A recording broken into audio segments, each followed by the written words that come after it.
Hello everyone, welcome back to Fundrise Finance. After hitting its year-to-date high in early February, the S&P 500 seemed to have lost its track and was trending downwards all the way through end of the month. We saw a loss of more than 5% in the markets just for the month of February. But slowly, the market seems to find its foot again, rising more than 2% just in the beginning of March. So nobody really knows how the market would behave.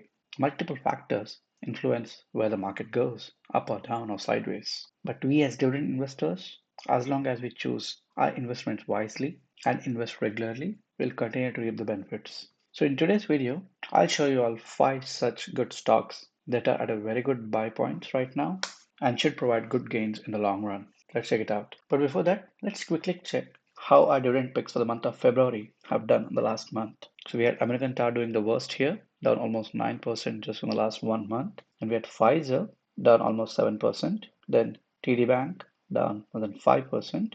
Coming to the positive performers, we had United Health, UNH, rising almost 1.5%, and Kroger doing the best, up more than 3.5%. So among these 5 stocks, I have one which is also present in our March list. To know what is that, please do stay on till the end of the video.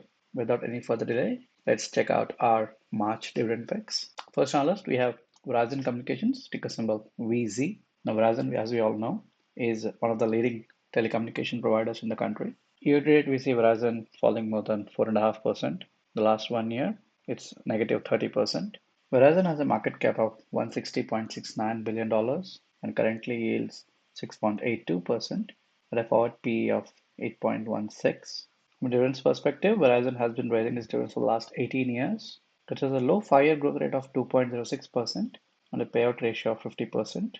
Now, Verizon is mostly owned by income-oriented investors who like to see the consistent cash flow into their accounts. Now, looking at the valuations, Morningstar considers Verizon a 5-star stock with a fair value estimate of $57. Value Line has a midpoint price target of $47. CFRA considers Verizon a 2-star self stock, the 12-month price target of $30, while Zacks has a 12-month target of $34. As for my calculations, which considers current and historical yields, I found Verizon to have a fair value of $50.10. Averaging all this, we get a final average value of $43.62. That makes Verizon currently undervalued by 14%. Second on our list, we have Johnson & Johnson, ticker symbol J&J.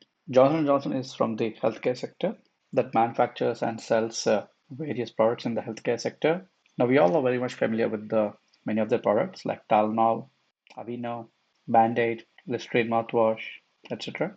Year to date, we see Johnson & Johnson take real beating, down almost 14%. Last 1 year, it's down more than 8.5%. It has a market cap of $401.11 billion and currently yields 2.93% at a forward PE of 14.65. From dividends perspective, Johnson & Johnson has been raising its dividends for the last 60 years. That makes it a dividend king, which is a specific group of companies who have been raising their dividends consistently for more than 50 years. It has a 5-year dividend growth rate of 6.11% and a payout ratio of 43.80%. From a valuation perspective, Morningstar considers Johnson & Johnson a 3-star stock with a fair value of $164. Value Line has a midpoint price target of $196.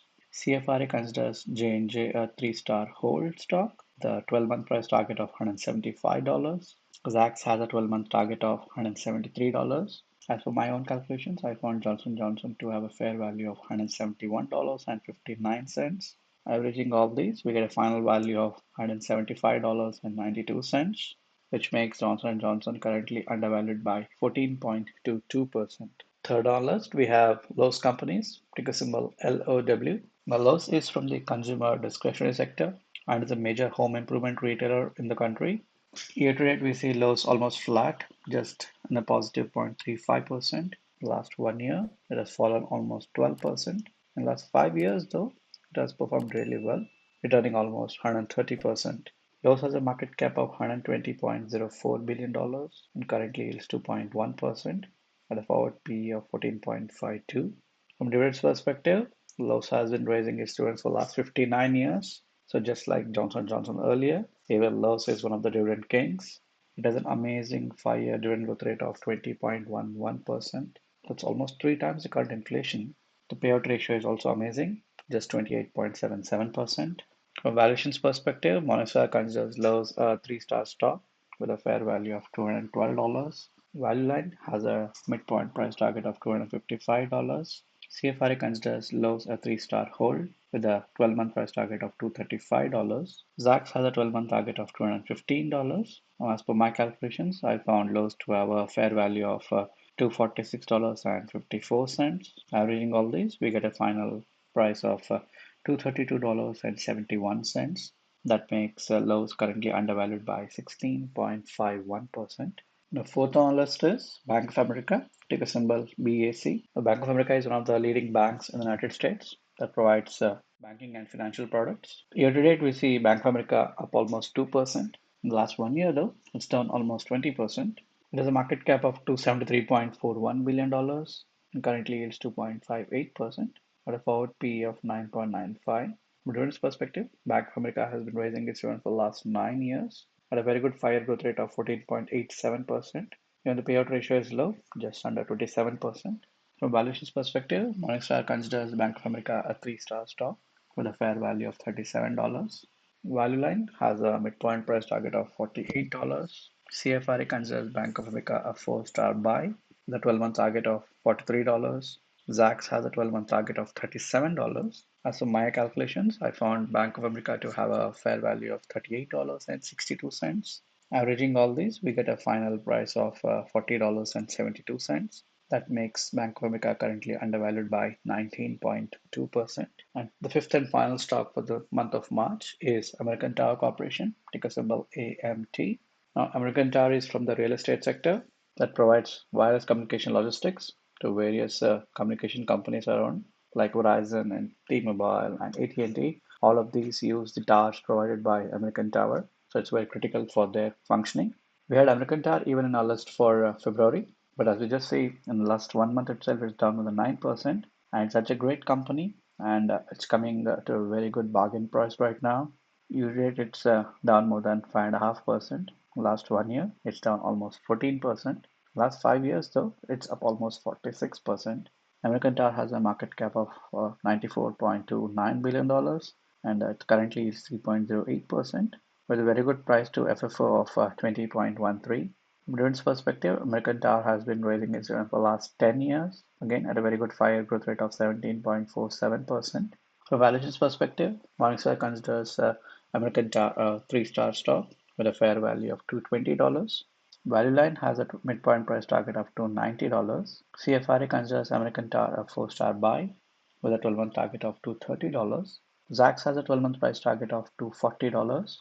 As per my own calculations, I found American Tower to have a fair value of $280.14. Averaging all these, we get a final value of $252, which makes American Tower currently undervalued by 24.46%. So to summarize the March list, we have American Tower, AMT, Bank of America, BAC, Johnson & Johnson, J&J, Lowe's Companies, LOW, and finally Verizon Communications, VZ. So as we just saw, each of these five stocks are currently offering a very good buy points, where they're undervalued anywhere between 14% to 25%.